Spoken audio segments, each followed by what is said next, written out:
రావటం ముందుకు వెళ్ళిపోయావు సరిగ్గా కూర్చో.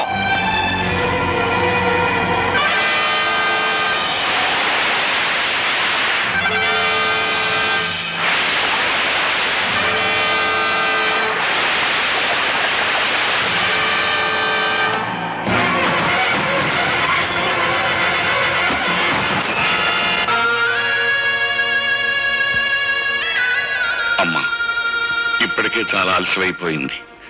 మీ నాయనమ్మ గారిని నిజంగా నిండు మనసుతో ప్రేమించిన మనిషి నీ చేతుల మీదుగానే ఈ పని కూడా పూర్తి చేయి. ఆయన తప్పకుండా వస్తారు, ఆ నమ్మకం నాకుందండి. ఆ నమ్మకం నీకుంటే చేతగాని వాళ్ళ చేతులు కట్టుకుని నా ఎదురుగా నిల్చోటం దేనికి? వెంటనే మన బలగాన్ని తీసుకుని శ్మశానానికి వెళ్ళు. ఆ గోపిని పట్టుకో. Yes sir.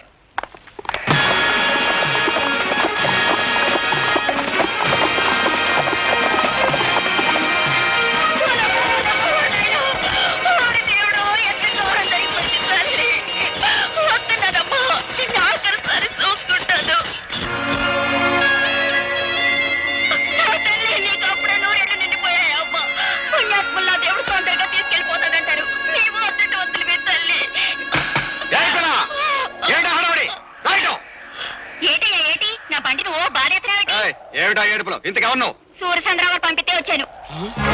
అవును, సంస్కారం లేని తల్లికి దాన సంస్కారం చేయడం ఎట్టలేక అదేదో నన్నే చేయమని కిరసనాలు అగ్గి పెట్టేసి పంపించారు. సూర్యచంద్ర గారు మనుషుడు ముందు చెప్పలేదే? కాని కాని తొందర కాని. నన్ను ఎవరు చెప్పనిచ్చా? తొందర కాని.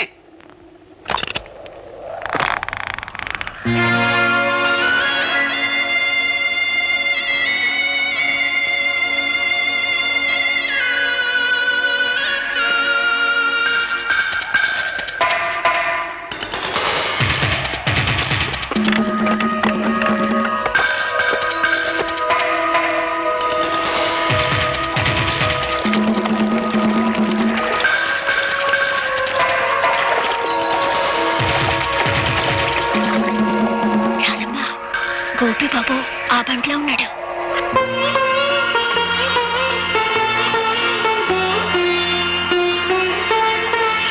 అబ్బాయి పోలీసులు. అట్టమ్మా, అయ్యో అగ్గిపెట్టి బండ్లో మర్చిపోయాను. ఇటు ఇయ్యమ్మా. వద్దండి, ఎవరి చేత్తో తలకొరి పెట్టాలో వాళ్ళ చేత్తోనే పెట్టాలి, లేకపోతే రుణాల బంధం తీరదు.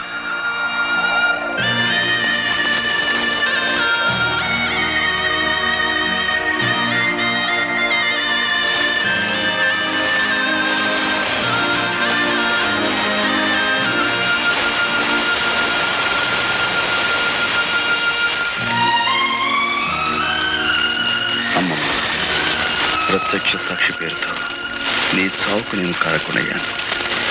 నన్ను క్షమించు.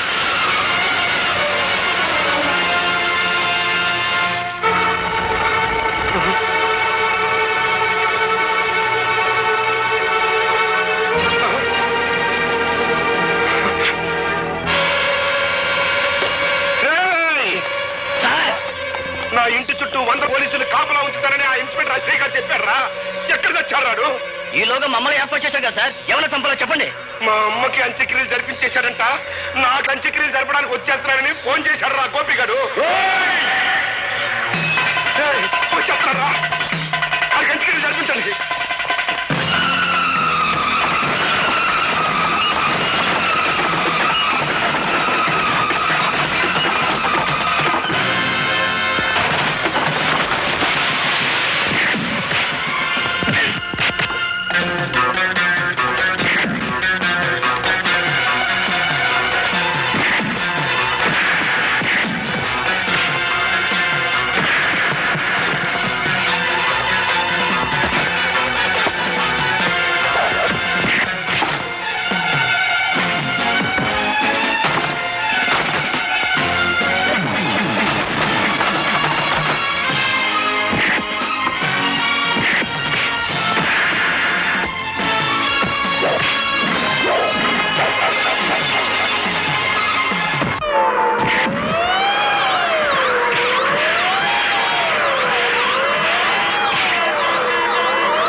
అమ్మ శ్రేయ, సమయానికి వచ్చేసావు.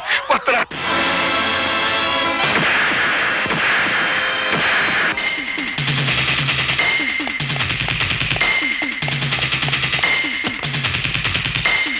పోనీ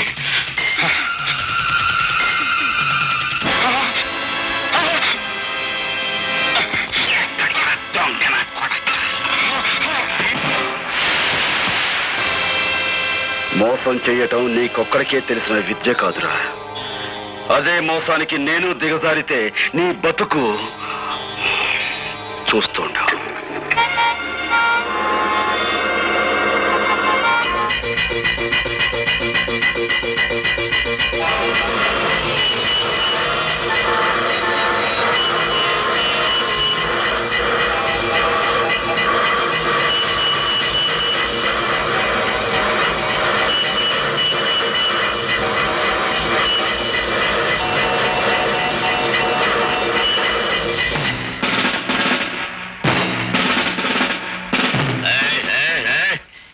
కార్లు మందలుగా వెళ్ళాయి. అవి కదిలేయా? మందలుగా కార్లే కాదు సార్, మందలుగా కాలంలో జనం కూడా ఉన్నారు. కావాలంటే పైకి వెళ్ళి చూడండి. కార్లు మందలు జనం ఉన్నారు.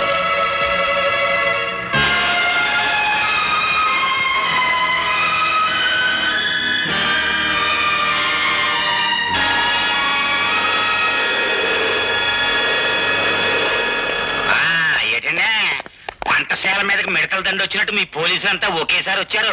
ఏమన్నా కిరికిరియా?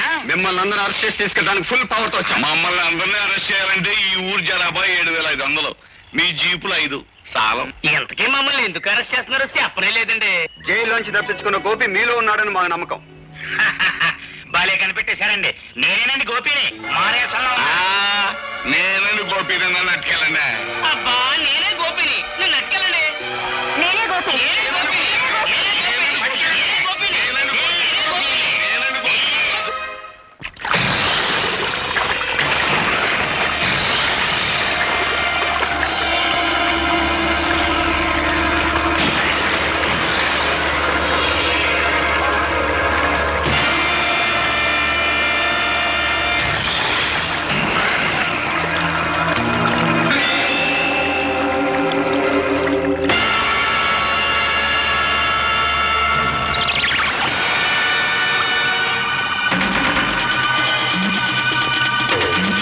ఇంతవరకు అది కేవలం ఇసుక బస్తా మాత్రమే. ఈ క్షణం నుంచి అది నీ ఆయుర్దాయం. అందులోని ఇసుక కిందకు రాలటం అంటే క్షణం నీ ఆయుర్దాయం తరిగిపోతున్నట్టే లెక్క.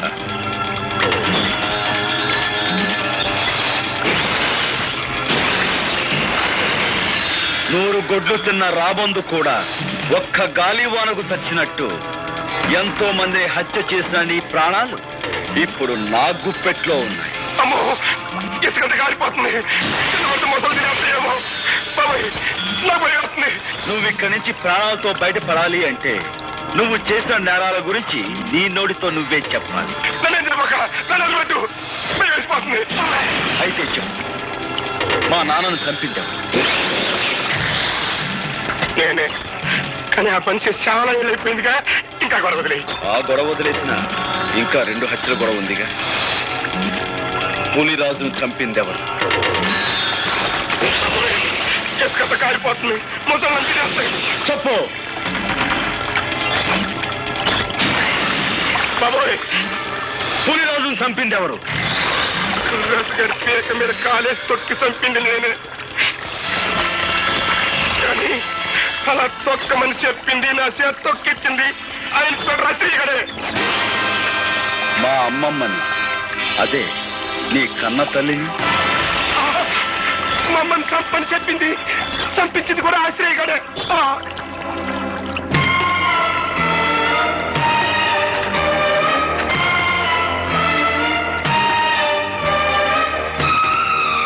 మీరే నిజమైన హంతకులని నీ నోటితో నువ్వు చెప్పిన ఈ సాక్ష్యం చాలు నేను నిర్దోషాన్ని నిరూపించుకోవడానికి.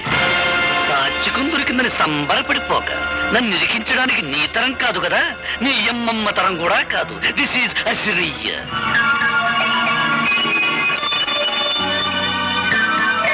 సమయానికి వచ్చావు. నాతో మన రహస్యాలన్నీ చెప్పించేసి ఆ టేప్ రికార్డులో రికార్డింగ్ చేసేశాడు. వాడు రికార్డింగ్ చేస్తుంటే నువ్వు డాన్సింగ్ చేస్తున్నావా? ఉరికము ఎక్కాల్సి ఉసుకు ఉసుకొని బెదురుతుంటే నువ్వు చేసిన మద్దలో నాకు బాగుందన్న సంగతి నీకు చేస్తావా? పాలకోవా నాయాలా. ఓ పక్క నన్ను అర్తిగల్లాగా ఏలాడి తీసేసి మొసళ్ళకి వేసేస్తానయ్యా. నిన్ను మోసాళ్ళకేసే ఛాన్స్ ఆడికెందుకు ఇస్తాను? నేనే వేసేస్తాను.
హార్మోనియం పెట్టి నీ దగ్గర నుంచి క్యాసెట్ ఎలా రాబట్టుకోవాలో ఈ అవదాల శ్రీకు బాగా తెలుసురా.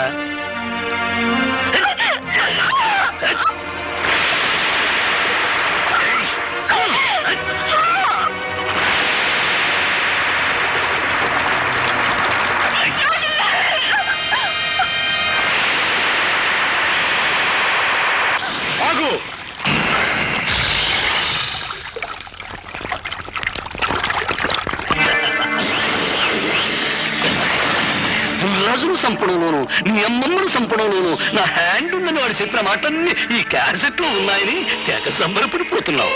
ఇదిగో చివరికి ఆ సూర్యచంద్రరావును కూడా నేనే చంపాను. ఇప్పుడు నీ కాడ ఏ సాక్ష్యం లేదు. ఈ మర్డర్ కేసు కూడా నీ మీదే ప్రయాణం చేస్తాను. దట్ ఈస్ అవతార అశ్రయ్య, ఇన్స్పెక్టర్ ఆఫ్ పోలీస్.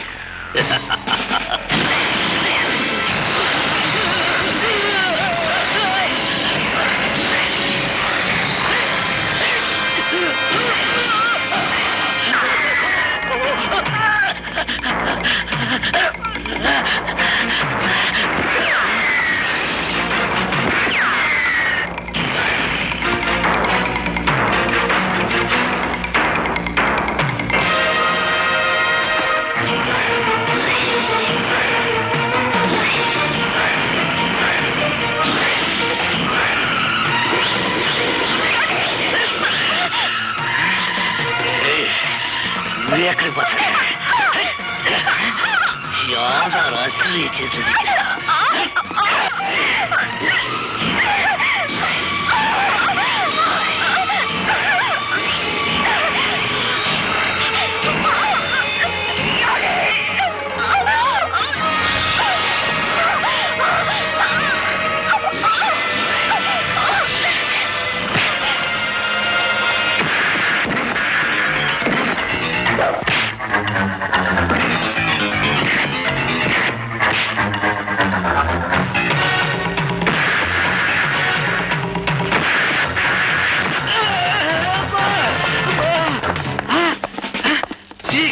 నమస్తే. అబ్బా, మన బెటాలియన్ వచ్చేసారన్నమాట.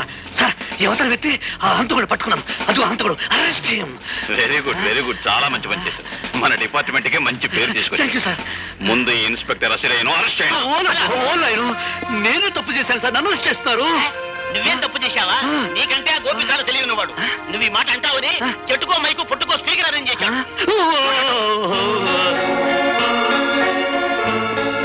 ఖైదీ నంబర్ 786. మిస్టర్ గోపి, ఆ నెంబర్లోనే ఉందయ్యా ఈ పవిత్రత. ఆనాడు నువ్వు యూనిఫారం విసిరి కొట్టి వెళ్ళినప్పుడు కొంతవరకే అర్థమయ్యావు. ఈనాడు పూర్తిగా అర్థమయ్యావు. You are really great. Thank you sir.